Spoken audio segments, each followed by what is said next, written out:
Hi everyone, it's Traci from Downward Dog Rising, and I'm going to go over an exercise in Pilates on the Reformer called chest expansion.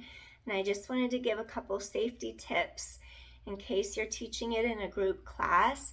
There's a couple things that you want to pay attention to so nobody falls forward while they're getting into position or while they're doing the exercise. So we're going to do chest expansion on one green spring. When you have your students get onto the machine, have them come down low so their center of gravity is lower and they don't lose their balance. And then grab a hold of the ropes or the straps and then explain to them that once they kneel with their knees against the shoulder rest, that it's important from that point on, they don't bend from the waist like that. Because if you bend from your waist, your center of gravity goes forward and you don't want to do a nose dive down into the well of the carriage. And then there's another point to be very aware of when you're pulling your arms back and releasing your arms forward. You have to do it at the same rate of speed, because if you were to pull back really fast and then just let it go, that could also knock you off your center of balance and then you'd go flying forward. So there's things that you can do where you'll never ever have a mishap in any of your classes if you just explain to people what to do and where to feel their center. So you have to explain, they have to stand tall, standing out of their knees. And if they need a little more assistance, you can have them put a ball between their legs, hold a ball between their knees, so they're really activated in their inner thighs, and that keeps the hips also straight, so they don't start flexing here at the hip. So I'll show you. You can also have someone slide back further, so their feet can kind of hold on against the back of the frame.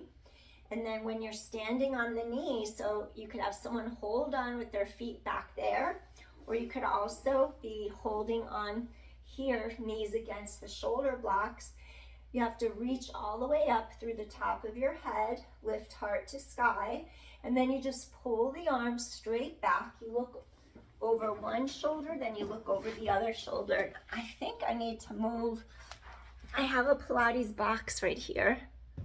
And I just realized I'm not all the way in the frame. You just slide. Okay, let me try this again. So you have to, I'm not sure if I'm in the frame. You're gonna pull straight back, look over one shoulder, look over the other, rise through top of head, come back. Then you do the other side. You pull straight back, rise through top of head, look over one shoulder, the other shoulder, come back in. So you pull straight back one way, the other way, resist, then you pull straight back one way, the other way. That way you stretch the sides of the neck, your collarbones are far and wide. Two more, inhale, resist. Last one, chest is wide open, collarbones wide. All right, have them come down low. And this is something you would do further into the workout. You're not gonna start someone off right away. I'm just showing you the exercise, but this wouldn't be like the first exercise you do with someone. This is gonna be more towards the end of the workout. So then I'll show you thigh stretch, because it's a good way after chest expansion going into thigh stretch. The reason why is because you could just add on a red spring to your green spring. So you'll have two springs on for thigh stretch. And for both, you make sure the foot bar is all the way in the down position. And then again, when you tell someone that they're gonna come up and kneel, always have them stay low, reach forward, grab their straps, their ropes, their straps.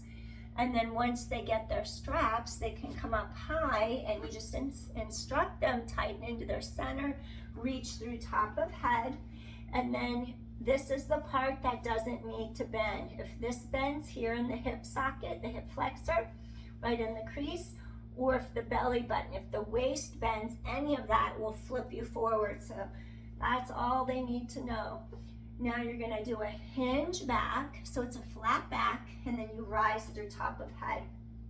So you just go straight back, you tighten the core, rise up through top of head, and you just exhale. It's like you're going straight back, hip hinge back, and inhale and exhale, straight back, hip hinge.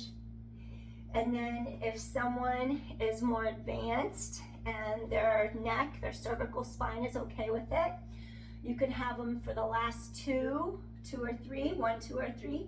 You can have them do a little back bend, draw their chin, and then lift back up, core strong. You can have them float back. Always tell them to lead with the chin coming up, inhale, and then exhale.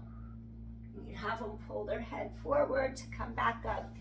And then that's it. That's all I wanted to tell you. So safety is so important. And you never want to assume that someone coming into one of your classes knows all about the center of gravity, how weight shifts, how if you go forward, your center of gravity changes forward. And then even getting your straps, the way that the hip flexes. So you just want to be aware and just give your students the best tools that you have to keep them safe. All right, that's all for now. It's a tip for thigh stretch and chest expansion. Peace. See you soon. Bye.